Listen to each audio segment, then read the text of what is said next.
할렐루야. 예수께서 사망 권세를 이기시고 부활하셨습니다. 죽음을 이기시고 다시 사셨습니다. 천사가 말하기를 그는 여기 계시지 않고 살아나셨느니라 하셨습니다.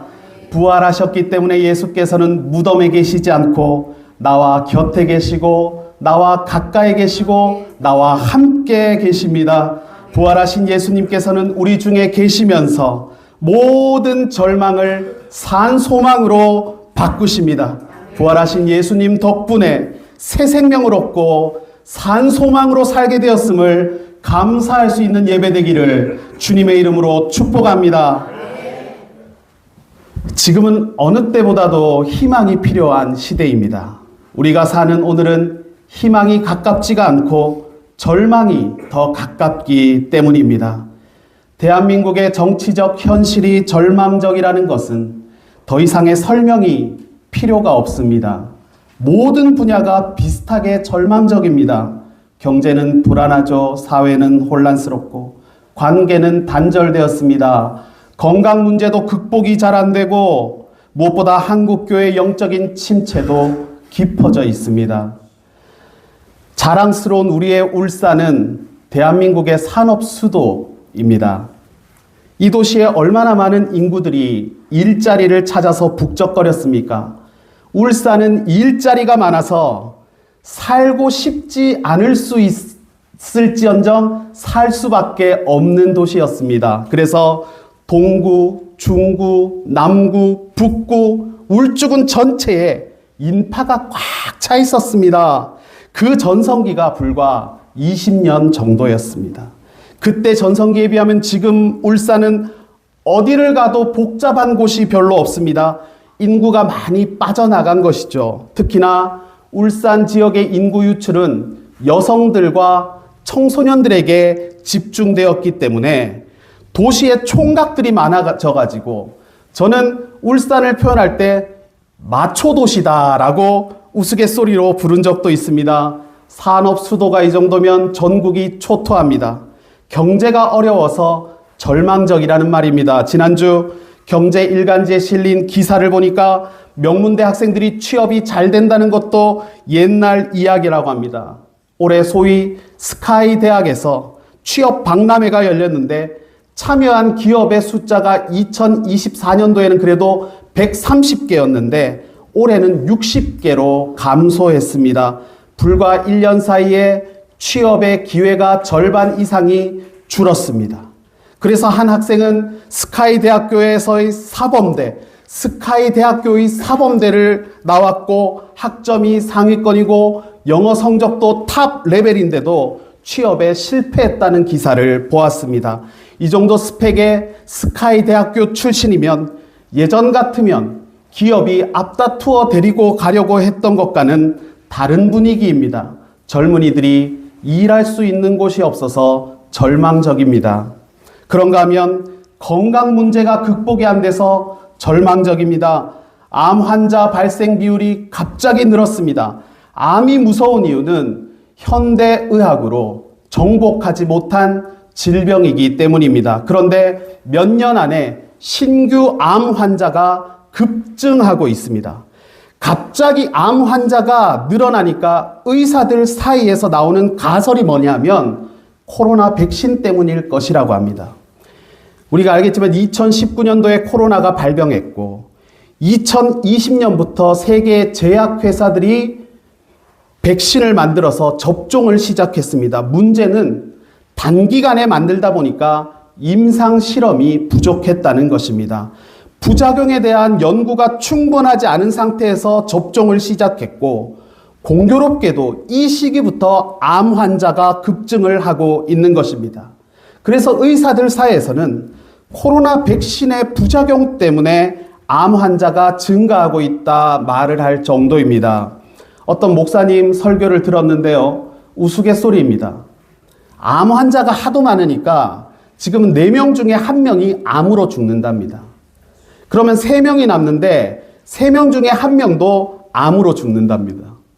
그러면 2명이 남는데 2명 중에 1명도 암으로 가신답니다. 그러면 나머지 1명은 왜 안 죽었나 보니까 정신 나간 사람이라서 그렇답니다. 정신이 나가니까 마냥 즐겁잖아요. 혼자서도 막 이렇게 웃으니까 즐겁게 사니까 암에도 안 걸린다는 것입니다. 여러분, 즐겁고 신나게 기쁘게 웃으면서 살면 암도 피해 간다고 합니다. 그러고 보면 성경은 항상 기뻐하라 말씀하셨는데 여러분, 말씀대로 사시기를 바랍니다. 우리 성도님들 많이 웃으시기 바랍니다. 우리 말 나온 김에 옆 사람 보고 한번 웃어보실까요? 시작! 네네네. 건강하게 사시기를 축복합니다. 지금은 정신 나간 사람처럼 제정신으로 살기가 어려울 정도로 절망적인 시대가 맞습니다. 어떤 사람이 운전하면서 평범하게 도로를 달리는데 갑자기 도로가 꺼져가지고 거기에 사람이 빠져 죽었습니다. 카페에 앉아서 커피를 마시면서 여유를 즐기고 있을 뿐인데 갑자기 차량이 인도를 넘어서 카페를 들이받아가지고 커피 마시던 사람이 죽습니다. 그래서 이제는 우리가 기도할 때 주여 도로가 갑자기 꺼지지 않게 해주십시오 기도하고, 갑자기 차가 우리 집을 덮치지 않게 해주십시오 기도해야 될 그럴 정도입니다. 날씨는 더웠다가 추웠다가 기후가 급변하고 온난화는 가속화되고 있습니다. 세상에 산불이 나니까 어떻게 된 건지 전 지역이 불이 타는데 끌 수가 없을 정도로 순식간에 이게 확산되었습니다. 그것을 보고 어떤 권사님이 말씀하시는 것을 들었는데 하나님이 마지막 날에는 불로 심판하신다더니 이게 말세가 주님 오실 때가 됐나 보다 하는 푸념도 들었습니다. 미세먼지는 얼마나 지독한지 각종 알러지와 호흡기 질환 그리고 아토피는 고치기도 힘든데 이제는 우리 주변에서 흔한 일상이 되었습니다.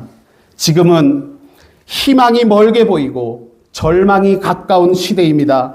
이와 같은 시대에 무엇이 우리에게 소망이 될 수 있겠습니까? 이렇게 절망을 안겨주는 시대에서 우리는 무엇을 소망하면서 살아야겠습니까? 절망에 대한 위로를 찾을 때에 우리는 베드로전서를 주목할 필요가 있습니다.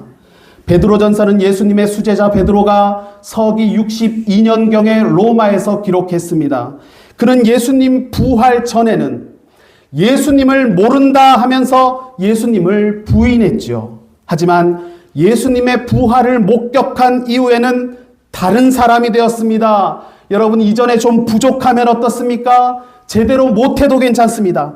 하나님께서는 우리에게 기회를 주실 때에는 새롭게 출발하도록 기회를 주십니다. 이전 것은 지나가고 보라 새 것이 되었도다 하실 때에 베드로 역시도 새로운 피조물이 되어서 새로운 각오를 가지고 초대교회의 핵심 지도자로서의 역할을 다했습니다. 우리도 마찬가지입니다.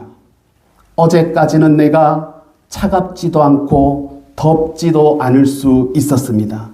하나님을 섬기는 것도 아니고 돈을 섬기는 것도 아니고 어중간했을 수 있습니다. 야고보서는 이런 형태를 표현할 때 두 마음을 품었다고 했습니다.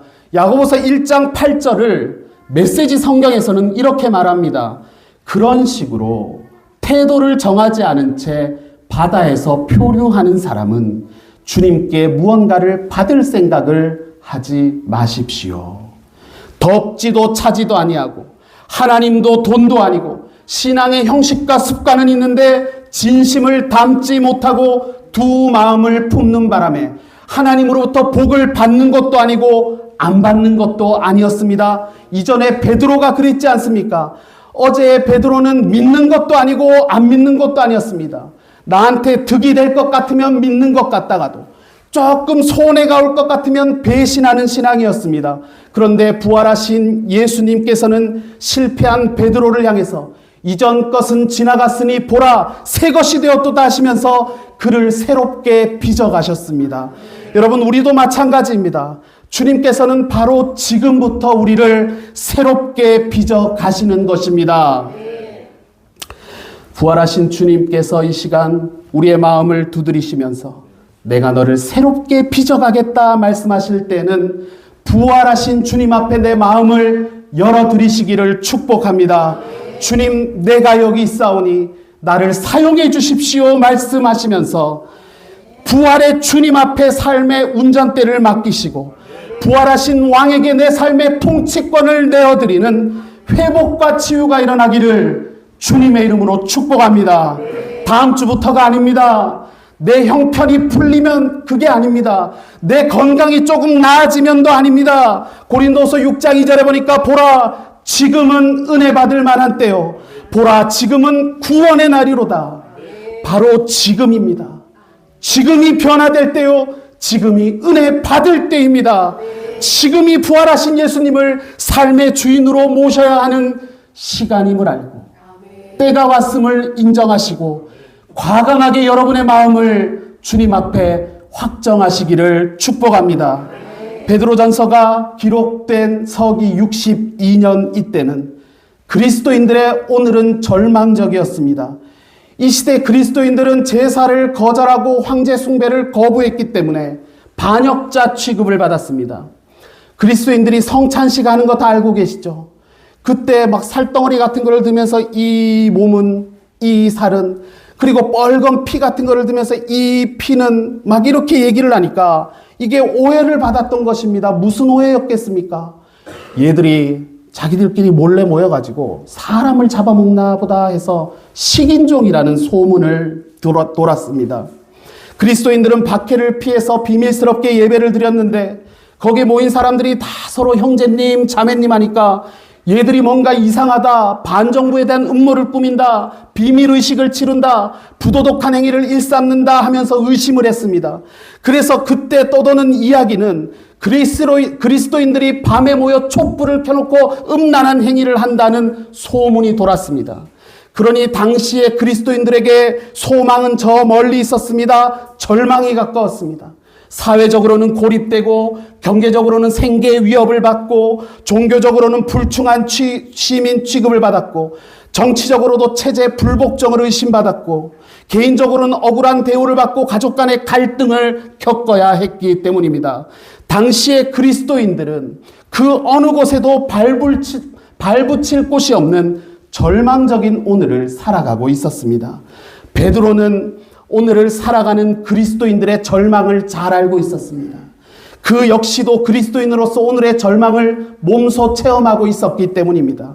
그래서 그는 베드로전서 1장 1절에서 흩어져 있는 나그네들에게 편지를 쓴다 했습니다. 여러분, 나그네가 무엇입니까? 이 세상에 살고는 있는데 이 세상에 속하지 않은 사람들을 나그네라고 합니다. 죄 많은 이 세상은 내 집안이네. 내 모든 보화는 저 하늘에 있네. 이 복음송의 가사처럼 저 하늘에 시민권을 두는 사람들이 나그네입니다. 우리가 이 땅에서 절망을 느끼는 이유 중에 하나는 나그네이기 때문입니다. 무언가 세상하고 완전히 섞이지 못하는 차별이나 외로움이 존재하는 것입니다. 타국의 이민자가 느끼는 고향을 향한 그리움이겠지요. 여러분이 사회생활이나 직장생활을 하시는데 그리스도인이라는 정체성 때문에 약간의 불편함이 존재한다면 자연스러운 것입니다. 우리가 나그네라서 그렇습니다. 베드로는 그리스도인의 절망을 알았기 때문에 흩어져 사는 나그네라면서 그들을 위로하고 있습니다. 여러분, 사람은 희망이 있어야 사는 것입니다. 희망은 바랄망이라고 해서 희망이라고 하는데 이것은 감정적이고 추상적인 표현입니다. 그리스도인들은 하나님을 희망하고 분명한 목표가 있기 때문에 소망이라고 합니다. 바랄망입니다. 그래서 우리는 희망도 좋은 표현이지만 이것을 소망이라고 사용하는 것입니다. 사람은 소망이 있어야 사는 것입니다. 빅터 프랭클린은 유대인 정신과 의사였는데 세계 2차 대전 때 유대인이라는 이유로 아우슈비츠 수용소에 수감이 되었습니다.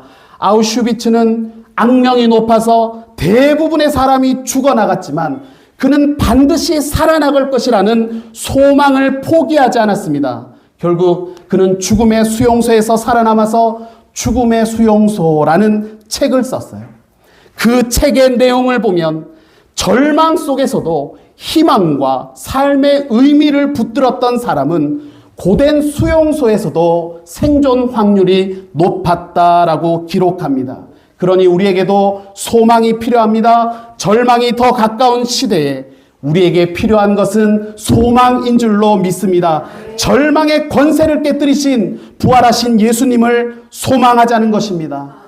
오늘 예수께서 부활하셨는데 그분이 어디를 가시겠습니까? 부활하신 예수님이 오늘은 휴일이고 날씨가 좋으니까 꽃 구경 가자, 등산하러 가셨겠습니까? 부활의 주님께서는 오늘 우리 예배 중에 찾아오시는 줄 믿습니다. 우리 중에 부활하신 예수님께서 마음을 두드리시면서 절망적인 너의 삶에 내가 산 소망이 되어주겠다 말씀하실 때는 기꺼이 그분 앞에 마음을 열고 부활의 주님을 영접하시기를 바랍니다. 그래서 오늘 절망스러운 환경 앞에서도 예수님의 부활 때문에 절망이 산 소망으로 역전되는 삶의 변화가 일어나기를 주님의 이름으로 축복합니다. 부활하신 예수 그리스도께서 절망적인 우리 시대에 소망이 되어 주십니다. 그러면 왜 예수님의 부활이 절망적인 시대를 사는 우리에게 소망이 되어 주십니까? 오늘 나누고 싶은 주제는 하나입니다. 예수의 부활이 우리에게 산 소망이 되는 이유는 하나님의 긍휼이 여겨주심이 시작되기 때문입니다. 하나님의 긍휼이 여겨주심, 우리를 불쌍히 여겨주심이 시작되기 때문에 부활은 우리에게 뭐가 된다고요? 산 소망이 되는 것입니다. 3절 말씀 한번 보여주시겠어요? 오늘 PPT를 제가 만들어 놓고 안 가지고 와가지고 3절 말씀 같이 한번 읽겠습니다. 시작. 우리 주 예수 그리스도의 아버지 하나님을 찬송하리로다. 그의 많으신 긍휼대로 예수 그리스도를 죽은 자 가운데서 부활하게 하심으로 말미암아 우리를 거듭나게 하사 산 소망이 있게 하시며. 아멘. 보니까 하나님은 긍휼하심이 많으시다고 합니다. 그 긍휼하심 때문에 하나님께서는 예수 그리스도를 부활시키고 우리를 산 소망 안에 붙드셨습니다. 예수님의 부활 이전의 인류의 운명은 무엇이었습니까? 죄의 결과 때문에 사망에 이르는 것이었습니다. 로마서 6장 23절에 보니까 죄의 삭은 사망이니라 말씀합니다. 죄의 결과 때문에 사람은 죽음에 이르게 되었다는 것입니다. 혹시 이 중에서 나는 절대로 죽지 않을 자신이 있다 하는 분이 계십니까? 오래 살겠다 할 수는 있어도 죽지 않을 수는 없는 것입니다. 우리는 언젠가는 죽는다는 것을 알고 있습니다. 모두가 죽는다는 말은 바꿔 말하면 모두가 죄인이라는 뜻입니다. 죄의 결과가 사망, 다시 말해서 사망이 죄로부터 왔기 때문입니다. 죄가 죽음을 불러왔습니다. 그래서 예수께서 부활하실 수가 있었습니다. 예수께서는 죄가 없는 분이시기 때문에 죽음이 그분을 잡아놓을 수가 없었습니다. 베드로전서 2장 22절을 메시지 성경에서는 이렇게 말씀합니다. 그분은 잘못된 일을 하나도 행치 않으셨고 어긋난 말을 한 번도 입에 담지 않으셨다. 죄가 없었던 것입니다. 어떤 사람은 예수님도 인간인데 생활 중에 간간히 욕도 좀 하시고 포도주를 좀 과하게 드신 날은 주사도 부렸을 것이다 할 수 있지만 성경은 그렇지 않다고 합니다. 예수께서는 잘못된 일을 행하지 않으시고 어긋난 말을 입에 담지 않았다 말씀하는 것입니다. 어쨌든 우리는 죄의 결과로 죽을 운명이었습니다. 여러분, 죽음을 예고받은 삶만큼 비참한 것이 어디에 있겠습니까? 일본이라는 이웃나라는요, 사형 집행이 평일 오전 9시에 시작되는데 그 시간에 통로에 간수의 발자국 소리가 들리면 수감된 사형수들은 그야말로 죽음의 공포 때문에 온 몸을 떤다고 합니다. 우리가 그런 운명입니다. 사형 집행을 앞두고 비참한 형편이었습니다. 그래서 절망적인 삶에서 헤어나올 수가 없었습니다. 그런데 오늘 우리가 비참한 형편과 절망적인 삶에서 영생을 소망하는 삶으로 변화된 배경에는 하나님의 긍휼히 여겨주심이 있었던 것입니다. 죄로 인해서 하나님과 원수된 우리를 불쌍히 여기셨기 때문에 우리는 삶을 소망하고 살 길을 찾게 되었습니다. 돌아온 탕자 비유는요, 하나님께서 긍휼히 여겨주심에 대한 기록입니다. 둘째 아들이 자기 아버지의 재산 일부를 가지고 도시로 떠났습니다. 그는 자유를 꿈꾸면서 마음껏 즐기며 살았지만 곧 모든 돈을 탕진하고 사람들에게 외면받으면서 돼지 사료를 먹는 신세가 됐지 않습니까? 어느 날은 배가 너무 고파가지고 돼지 사료를 나눠 먹으면서 자신의 비참한 처지에 눈물을 흘리다가 그는 아버지를 떠올립니다. 돌아가자.